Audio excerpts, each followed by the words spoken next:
Well, hello there. Welcome to Solo Tantra. I'm Debra.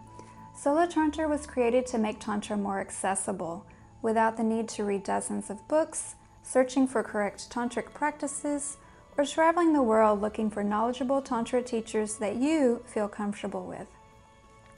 Tantra must first begin alone. The practices of meditation, yoga, kriya, and even the sexual practices must be achieved alone before practicing with the distraction of the energy of a partner, or begin alone so you can just excel in attaining bliss with solo practice. These are not just serious practices, but a pleasurable way of self-expansion, creating a constant simmer of sexual energy to use for sex, or manifesting a fantastic life. Tantra, what a wonderful way to be curious about yourself.